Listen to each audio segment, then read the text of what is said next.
Dica rápida de hoje é para você que, assim como eu, já teve muita dificuldade com controlar as atividades de APIs lá no back-end Workflow. Vamos ver aqui um hackzinho para controlar o que acontece lá e você poder inspecionar se há um problema nas suas funções ou um problema de sinal do seu webhook. Bora lá?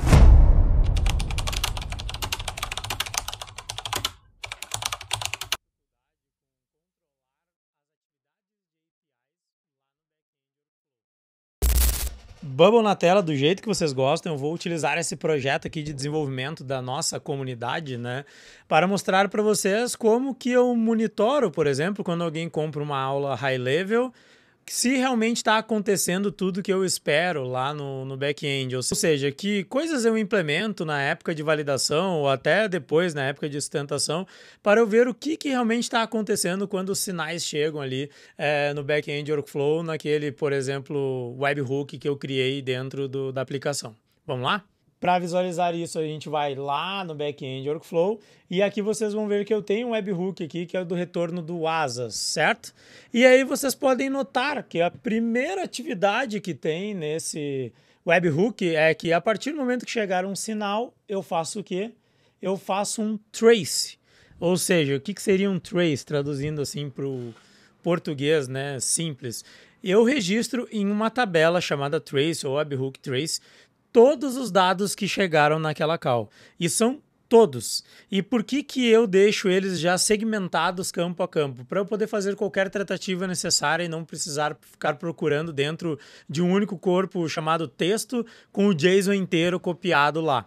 Então eu pego todos os campos que vêm na call, né? Ou seja, na call que emite para cá, contra o nosso webhook, e gravo numa primeira tabela. A partir dali eu tenho o fluxo que eu projetei no meu sistema. O que deve acontecer, certo? Se porventura não acontece da forma correta, o meu primeiro ponto de partida é o trace, certo? Para eu entender se os dados chegaram lá da forma correta e se o problema de repente não está no meu flow. Então vamos dar uma olhadinha nessa tabela, o que eu peguei, por exemplo, de campos para o Asas no caso. Então lá no meu data, se eu for no data, a gente vai achar aqui, ó, sys webhook trace, certo? E aqui, ó, deixa eu dar um zoom out para ficar melhorzinho, para enxergar os campos bonitinhos. Então eu pego exatamente todos aqueles campos, né, que vêm lá no types da call. Então a data de criação, evento, ID, enfim, também configura aqui o que é booleano ou não, certo? Então eu deixo tudo isso aqui configurado, eu reproduzo praticamente todos os campos da call. Se nós formos olhar lá no back-end workflow como que faz isso, olha lá, ó, ele bateu o sinal aqui, né? Aqui eu posso consultar todos os types e manipular eles, ó. Tá? Escolher qual é o tipo de dado que eu quero, se é booleano, se é numérico ou não, enfim. Aqui eu posso conferir o raw data, que é o que vem, né? É o JSON que vem quando eles fazem um post contra o nosso webhook, perfeito? E aí eu reproduzo todos esses campos aqui lá dentro da tabela. Tiago, são muitos campos, qual é a dinâmica que você utiliza para isso? Cara, eu geralmente copio, dou um print nisso aqui, ou copio isso, colo no bloco de notas, abro o banco de dados e vou reproduzindo campinho em campinho exatamente com a mesma nomenclatura. Eu aconselho vocês a fazerem isso. Tá? Fica mais fácil, porque tem causa aí que bate 50, 40, 50, 70 campos. Tá? Bom, mas aí, Thiago, não vai gastar muitos Ws? Calma, gente. Tem que pensar o seguinte, ó. Aqui eu posso usar isso para validação, certo? E aqui ele é um registro unitário. Então o que ele vai gastar aqui não interessa a massa de dados, porque ele vai estar fazendo uma conexão de registro toda vez que chegar um sinal.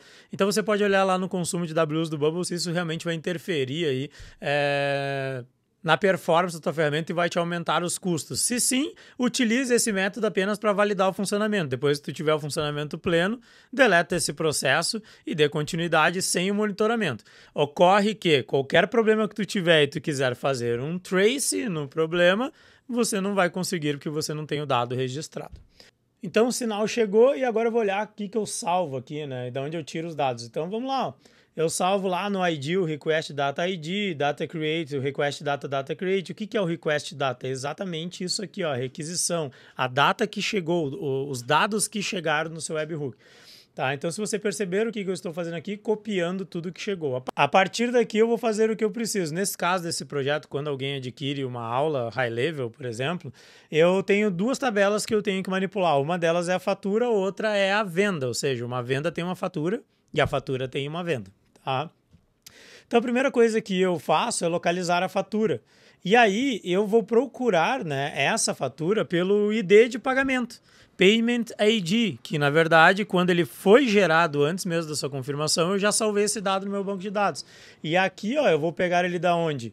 Lá do quê? Do resultado do Step 1, certo? Então se o Step 1 é meu trace, aqui na fatura eu vou procurar ela pelo Payment ID, eu vou ali no registro que eu criei e procuro qual que é o Payment ID que está ali, certo? Se o Payment ID estiver em branco, ele, por não ter sido salvo por algum motivo, ele não vai localizar a fatura e não vai executar os passos seguintes, tá?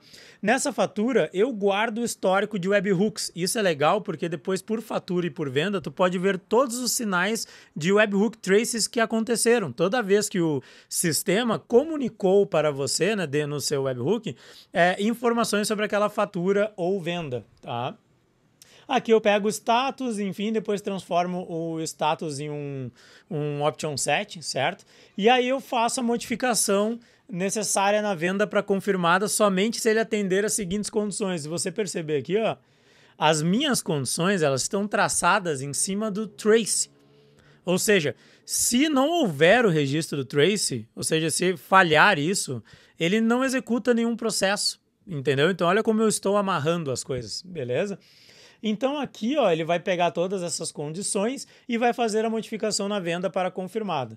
Caso contrário, né, ele vai dar outros parâmetros no sistema. Então, dessa forma, você consegue facilmente controlar um trace.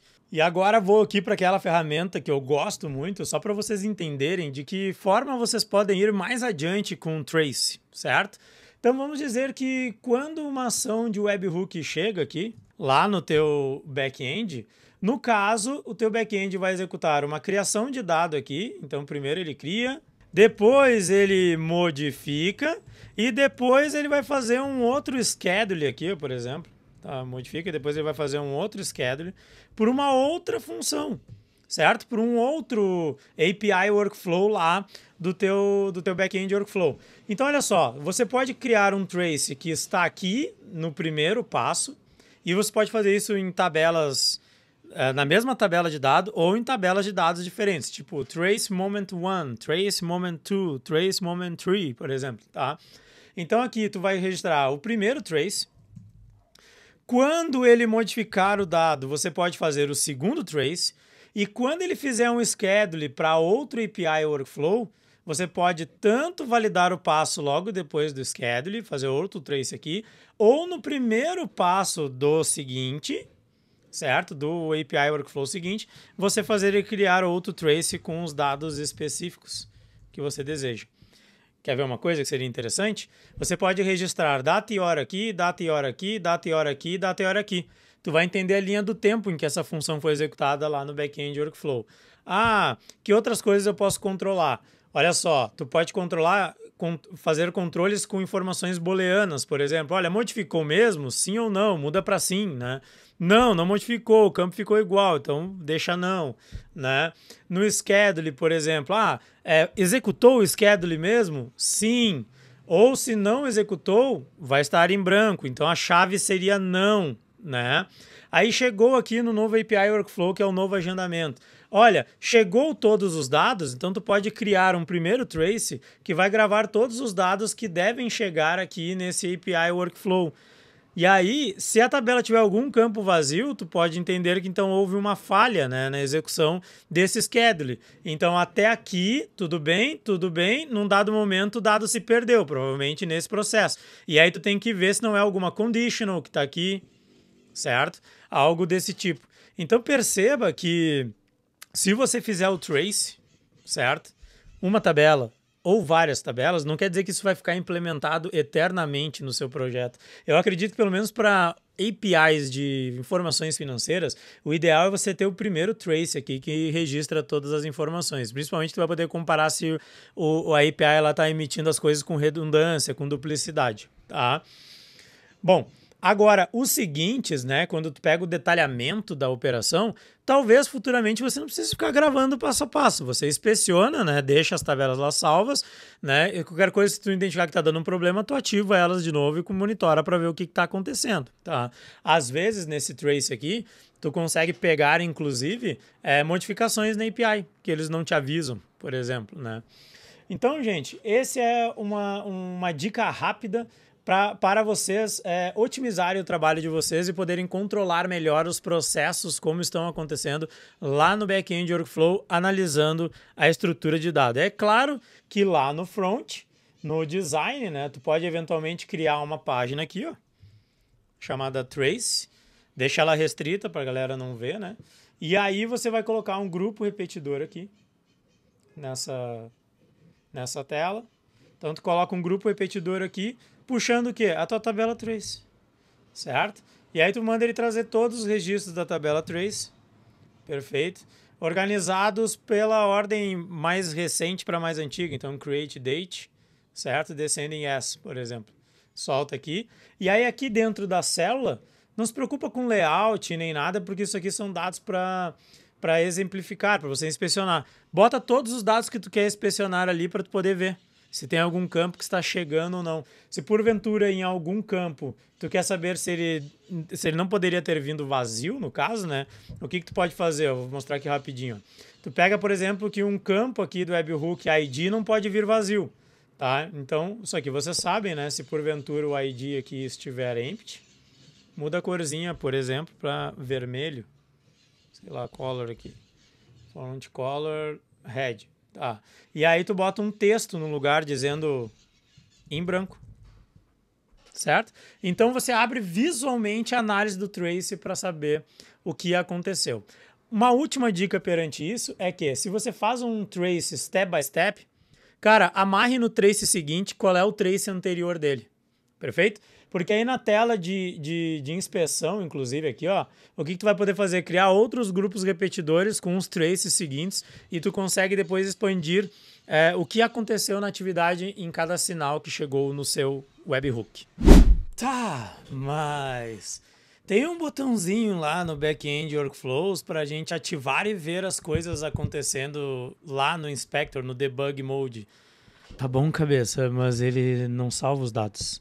Então, vai funcionar somente se você tiver com o olho pregado na tela. Você vai ficar 24 horas esperando os sinais para inspecionar. Então, implementa o trace, trabalha da forma correta, seja eficiente, né? No consumo de qualquer API, não somente nas financeiras. Faça isso. Eu tenho certeza que você vai só ganhar tempo, qualidade de projeto e muito mais, além de informações para inspecionar, né? Bom, essa é uma dica rápida, espero que sirva para vocês aí no seu processo de desenvolvimento e vamos ficar de olho que daqui a pouquinho tem mais. Bora lá fazer o traces nas APIs, porque elas estão enganando a gente às vezes. Abraço e até a próxima.